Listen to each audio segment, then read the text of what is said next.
Hi, welcome to the session on Big Data and Hadoop. My name is Naveen from DURGASOFT. In this session today, what we are going to deal with is, in the previous sessions, we have been dealing with big data and what is Hadoop. In fact, we have not seen the history of Hadoop or who invented the Hadoop. Now, in this session, what would be learning is what are the different things actually that making Hadoop so special. So, we have discussed the different data sources which are contributing to the big data, and we have defined what is data and what is big data. So, what are the different categories of data when it comes to a big data? Is it only one form of data or different forms of data? Now, what are the different platforms that are dealing with big data? Now, in order to understand that, so what we have learnt is there is something called as HDFS, there is something called as HDFS, Hadoop Distributed File System. So, why it is so important, or what is the role of HDFS when it comes to dealing with big data? So, to identify the advantages, to know more about the advantages, what we have done is we have studied about the file system, we have studied about the distributed file system, and also we have right now we are trying to understand different parts of distributed file system. So, now what we will do is today in the session of big data and Hadoop. Now, in the session of big data and Hadoop, here today we are going to learn more details or some more details about HDFS. So, when I say HDFS, we all know that HDFS stands for Hadoop Distributed File System. Hadoop Distributed File System. So, Hadoop Distributed File System. Okay. Now, so before we understand some more advantages of Hadoop Distributed File System, what we will see, what are the limitations of the existing analytical architecture once again. What are the limitations of the existing analytical architecture?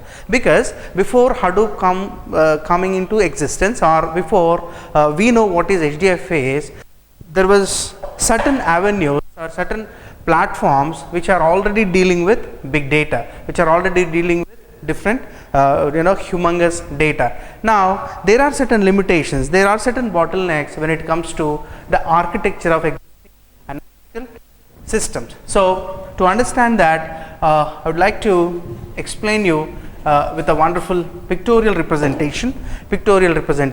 Now, here we have so much of data from different sources. So, we have so much of big data. So, big data from different sources,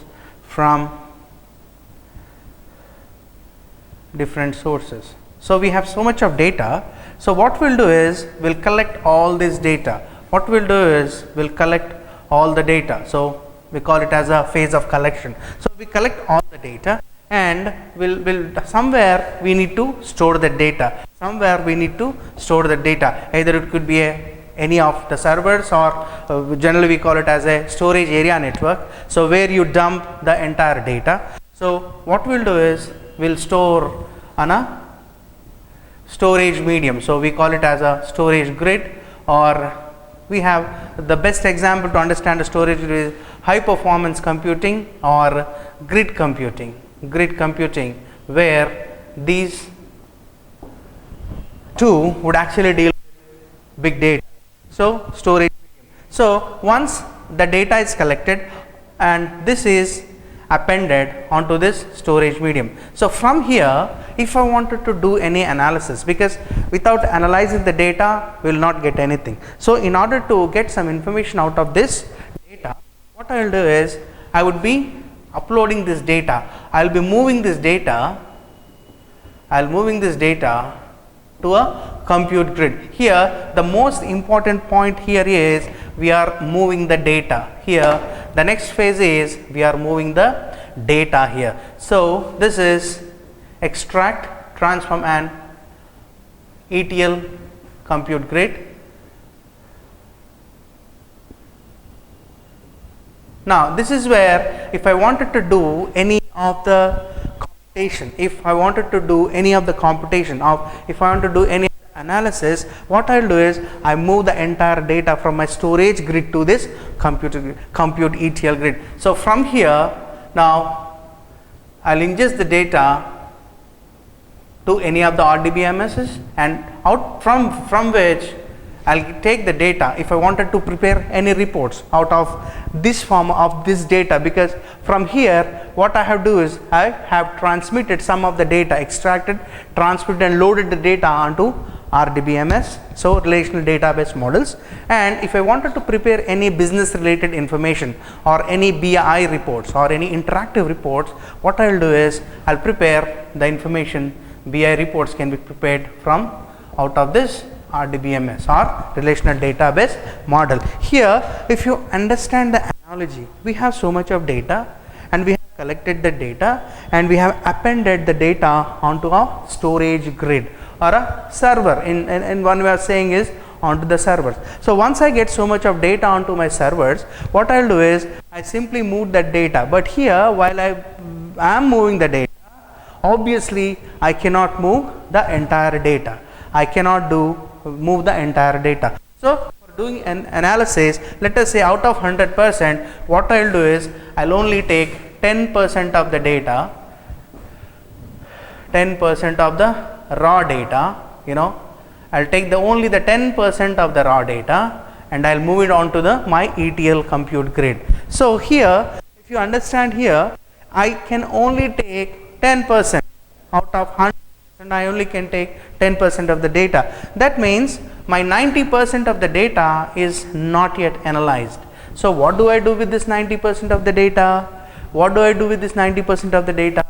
I had to archive it and I had to store it somewhere else. So 90% of the data is subjected to archiving. So what I'll do is 90% of the data is archived. 90% of the data is archived. Only 10% of the data, because here from here to here I can only move the data. That is only 10%. So now what happens to this 90% is the question, because to generate any of the reports, let us say I am trying to generate any report which is related to sales of my software company. If I wanted to analyze, so with the existing analytical architecture, I only take some sample of the data, not the entire data here. So if I wanted to generate any transactional report, or if I wanted to see how my sales are in this particular year, if I wanted to check what is the revenue that I have generated for the past 10 years. So any kind of analysis if I want to do, say what I will do is only 10% of the data is subjected for analyzing. So 10% of the raw data is subjected to analyzing. So 90% of the data is archived. So what happens to this 90%? Nothing will happen. They will take a premature death because no one will touch it. So 90% of the data just remains like that. So it will take a premature death. It will take a premature death. So here the word we have to use the premature is because we will not do anything with this data. It's only archived and kept somewhere. So here, so that's how it is the existing. This is the existing limitation. What do you call is existing limitation for analytical structure. So this is the existing limited. If I wanted to analyze anything, though I have so much of data available, now these are the limitations, only 10% of data. The reason being, this is only a storage medium.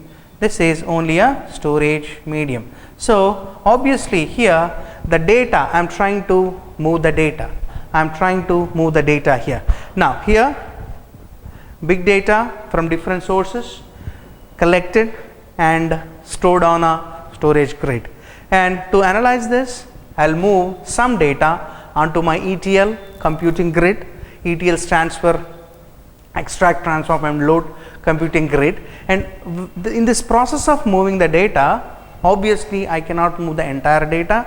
I only can do the 10% or some sample of the data, and later on after this compute grid, that data would be loaded onto the relational database models, and out of this relational data models, what I will do is I will do some business intelligence reports. So this is the limitation that you have. Now in order to overcome this, what Hadoop has done to this, what HDFS has done to this. So when I say Hadoop, always you have to remember combination of HDFS plus MapReduce. So we have not come yet to see what is MapReduce. We are only trying to understand what is HDFS. So it's a kind of synonym for MapReduce. So when I say HDFS, it's a synonym for Hadoop. So when I say Hadoop or HDFS, almost one and the same, right? So now, the same diagram. I have so much of big data here. Now I have so much of collection. I have collected the data. Now what I have done is I have stored in a storage grid. Here that's where Hadoop comes into picture. Here if I wanted to store, because we have seen that Hadoop or HDFS solved 3 forms of problems in order to dealing with big data. One is a storage problem. We could overcome storage issue with HDFS, and also we can overcome processing issue with HDFS, and also we can overcome network issue in the form of distributed network, that's we'll see again, and we can avoid data loss.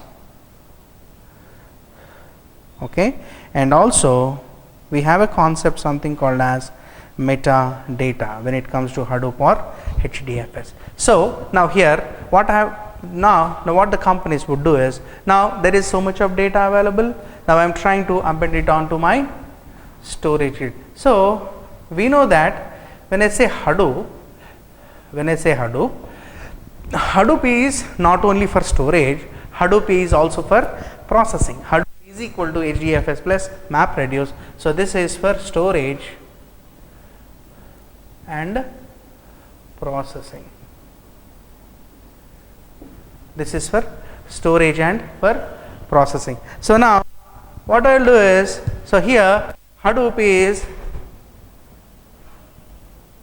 storage for processing. Now what is the next step? The next step is for scalability I need to upload. So this is, here we have that means here what do I have is, I have the storage medium and also plus compute grid. So I can do storage and also can do computation in this particular phase. So what I will do is, instead of moving the data here, the important step here, instead of moving, I have so much of data available, and Hadoop comes with storage and the processing, or storage and the compute grid. So instead of moving the data, what I will do is I will move the computation. So I will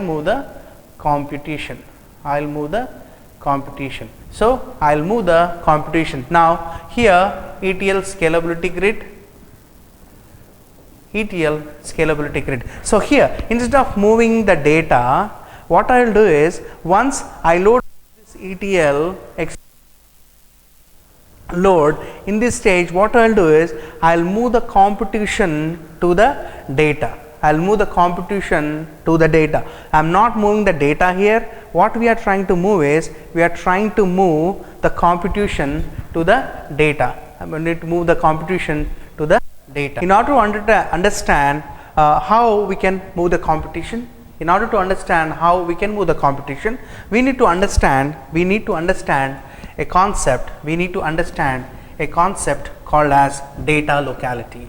What is data locality? That means, what does that mean if I wanted to move my computation to the data? Here I am not moving the data to the computation, I am moving the computation to the data. So here, in order to understand, we need to understand a terminology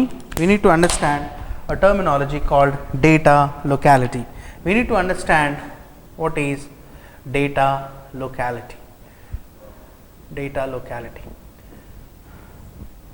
Data locality. Now here I'd like to explain this. With a simple diagram.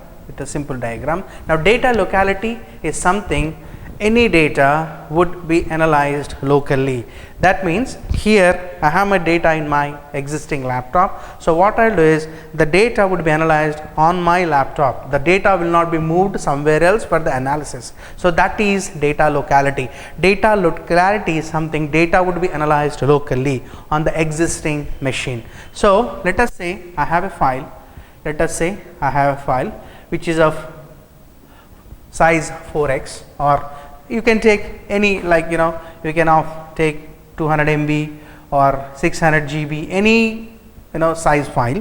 So to make you understand, what I am doing is I am trying to take a file which is of size 4x. Now here what I will do is this 4x. Now I have four machines here. I have four machines here. So each machine would have a processor and a hard disk. Each machine would have a processor and would have a hard disk.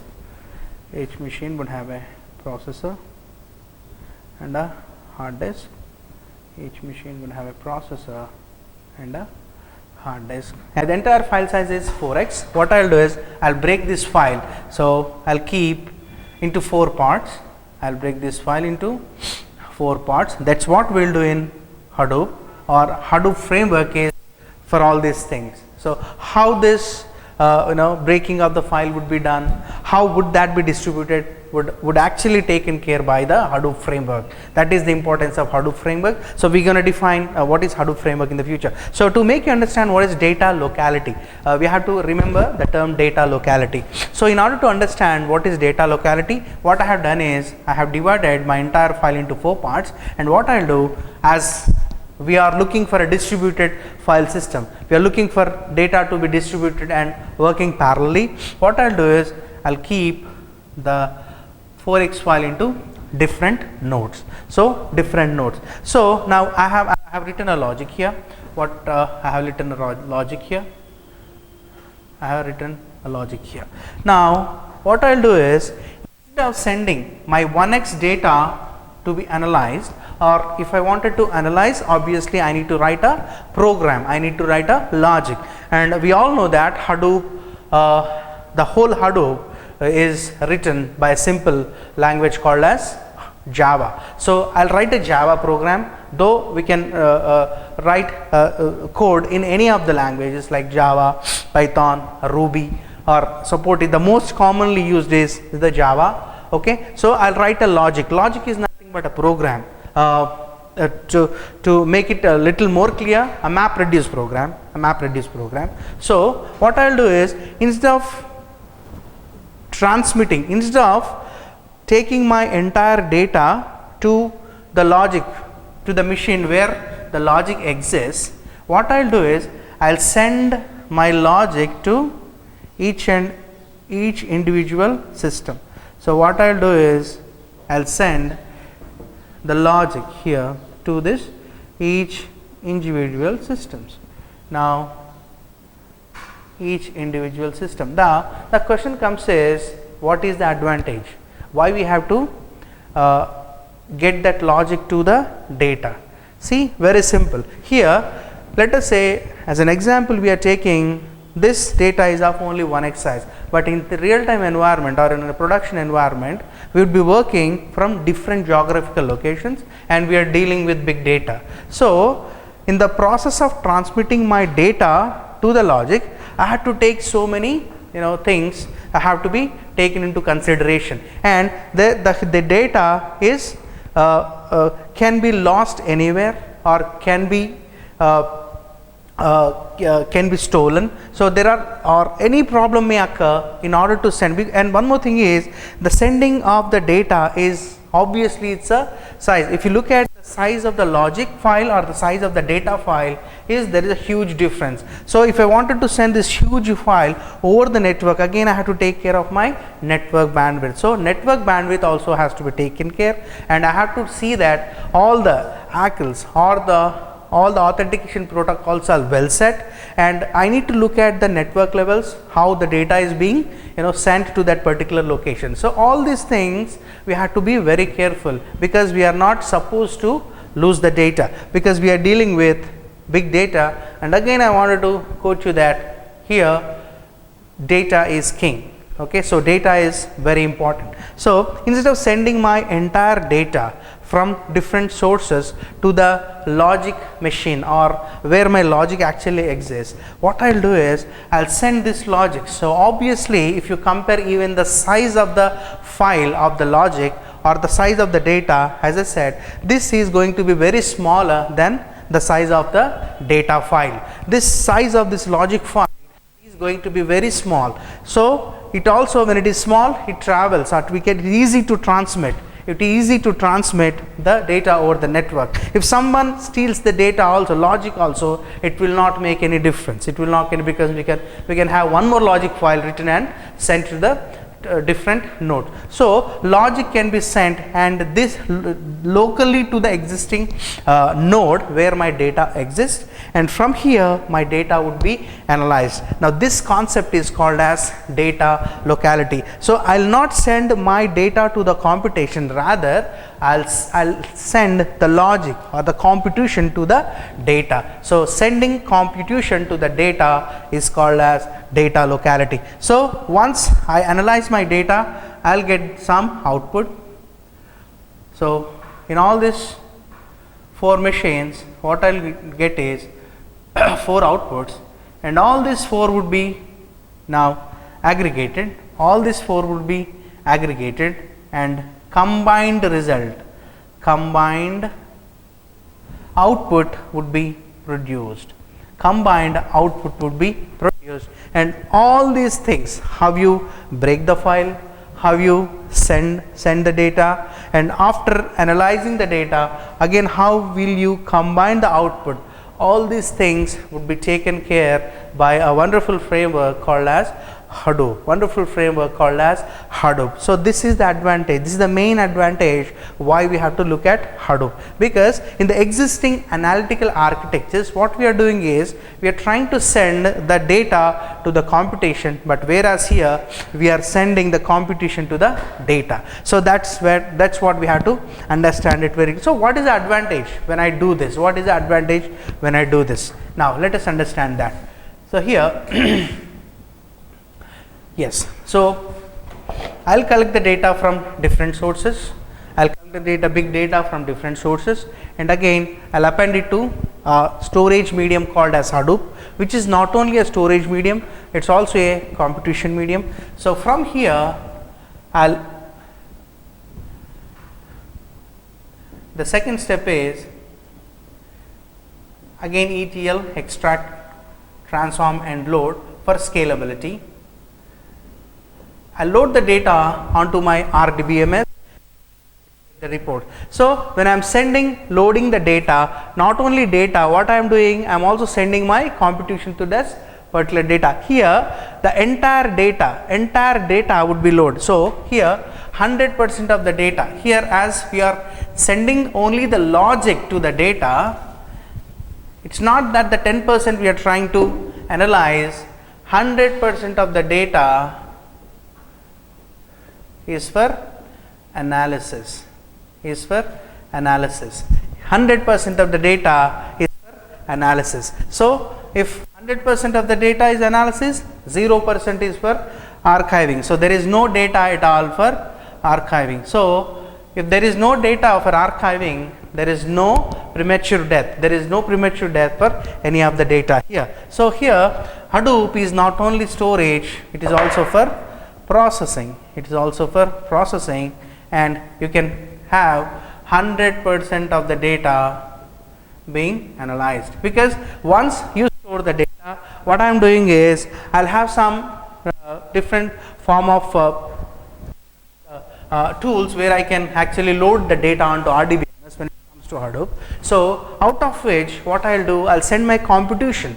I'll send my computation to that particular RDBMS or avenue where my data exists, and entire data would be analyzed. So there is no scene of losing any kind of data. So this is where Hadoop stands at the top. Hadoop stands at the top. So Hadoop is for storage and also Hadoop is for processing. That is the only reason, you know, the company called Sears had moved entire data and they made a 300 node Hadoop cluster, and they have almost they migrated their entire data. In fact, they had done a research. They took some of the data from their servers, and they have used some other avenues like Teradata, SAS, and all the different RDBMSs, but they found Hadoop to be the best, because Hadoop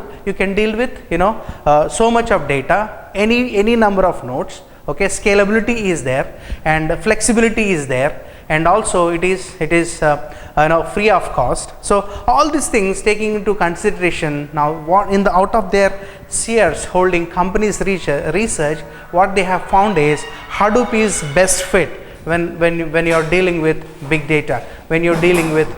So what they have done is they have moved entire data from their servers onto a 300 Hadoop node cluster. So they made a cluster of 300 node, and they did the migration onto that particular 300 node cluster. So this is where Hadoop actually, you know, makes the difference. So moving the data again, moving the computation to the data. So again, so that's when HDFS, you know, again stands first. Now again, let us understand again the distributed file system with an analogy, with an example. So if you ask me, how can I actually do this? How can actually a DFS can be actually you can make DFS as the best. Using DFS, distributed file system, let us take an example. Let us say I have a system with 4 IO channels, and each process, now I can process 100 MB of data per second. So let us say I have 1 TB of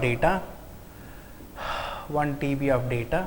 This is simple mathematics actually to make you understand how does actually DFS plays a crucial role when it comes to distributing the data. Now, so I have 4 IO channels, and each channel can process my data at a rate of 100 MB per second. Now, I have 1 TB of data. So in order to process this 1 TB of data, so what I can do is, let us say, first of all, I need to convert this 1 TB to GBs. So GBs, so that is 1 TB is equal to 1024 GBs, and this because my processor can process 100 MB per second. So I need to have this again converted, my GB is converted into MBs. So here 1 GB is equal to 1024 MBs. So how much? 1024, simple mathematics, this is all. 1024 GB is equal to how much is, so 1024 into 1024 MBs, right? So this much of data I need to, so my processing speed is 100 MB. If it takes 1 second to process 100 MB of data, so how much time, you know, I think is this visible, right? So or else I'll do it here, okay, right, I'll do it here. Right, so 1 TB of data I have, so my processing speed is 100 MB per second. Now how much MB of data that I have is 1024 into 1024 MB of data. So how much time that would take? So it's a simple mathematical calculation, calculation. So it will take if you do the approximately, it will take 40 plus minutes, like 42 or whatever, 40 I believe 43, or this is, if it is 100 MB can take 1 second. So this would come like this: 1024 into 1024 divided by 100. So this actually gives me 40, the simple calculation, 40 plus minutes, 40 plus minutes. Let us say it is, yep, to be precise, let us say it is some 44 or 43 minutes, okay, 43, because 100, this becomes, yes, 43 minutes. So this is my configuration. I have a system, I have this much of data, that is 1 TB of data, and I have a system, I have a computer which actually has 4 IO channels and or 4 processors. You can take 1 processor, you can take 2 processors, 3 or 4, whatever. So 4 processors, and my processing speed of each channel is 100 MB per 100 MB per second. So this is a simple mathematics, okay. Now, yeah, of course. So if it is now 100 MB per second, right. So now this is only to make you understand. So though of course can even segregate this, each channel speed is 100 or the entire processing is this, any which ways you can take. If you want to take it, each channel speed is again get a different. So to make you understand what is DFS, what is DFS. Now the same configuration of the systems, let us say I have 10 systems. How many systems I have? I have 10 systems with the same configuration. Same configuration is, my processing speed is 1 MB per second. So I have 10 systems like that, 10 systems like that. So what I will do is, in order to process this 1 TB of data, the entire processing can be done in 4.3 seconds, 4.3 seconds. That means, you know, from 40, if it is 40 minutes, then if it is 40 minutes, then it can be using DFS, it can be done in 4 minutes. That is how a distribution, concept of distribution would work. So you have the same configuration, 10 systems, and using one system, if I can do it in 40 minutes using the concept of distribution or distributed storage or distributed things, I can actually make it a drastic change in when it comes to processing using distributed file system. Here I wanted to give you an example and make you understand. So if someone asks you about how you can actually prove me that distribution would actually make my processing very fast, so this can be one of the examples. This hold up when you are learning Hadoop or when you are dealing with big data. So you have to understand certain terminologies, and whatever the terminology is, SMAC. SMAC stands for social mobility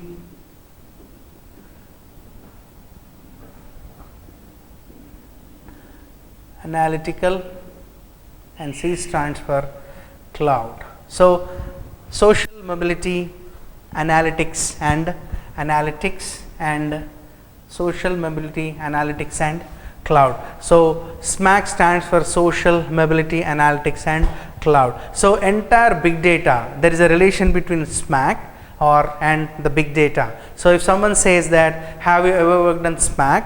So don't be confused, because they are talking about big data. They are talking about social media. They are talking about the mobility. Again, they are talking about the analytics, and they are talking about cloud. So SMAC is one of the mostly common used word when it comes to big data. So now here again we'll see big data. Okay, that's one avenue, and another avenue that is we have is the cloud. Another avenue we have is the cloud, and another avenue we have is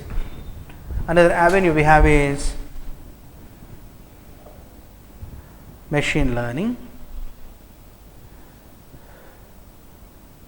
and data science. So here big data, what is big data we know, and where we can actually store a huge amounts of data can be done using a cloud. So where you can store, and what is the use of machine learning? What is that you get out of this big data? So big data, cloud and data science. Big data, cloud and data science, they all work together. They all work as a triangle. So there is a relation between big data and also cloud and also the data science. So in order to understand either big data or cloud, any of the cloud technologies or any of the data science, if you want to become a data scientist, the basic thing what you have to understand is Hadoop framework. How actually Hadoop framework deals with big data. What are the different components that you have in Hadoop, right? So now we are trying to understand what is HDFS. What is HDFS? So in order to understand what is HDFS, we have seen so many other components which actually contribute in understanding of HDFS. So now we have seen all the advantages when it comes to we have not seen the architecture yet. We only have seen the file systems advantages. So there are certain disadvantages as well. And we would be talking about the advantages and disadvantages of HDFS in the next session. So here in this session what I wanted to make you understand is what are the different components actually which would contribute to understand HDFS in a broader perspective, and also what are the different limitations that we have, why we are looking at something called as HDFS, what are the existing limitations for the analytical architecture that we have.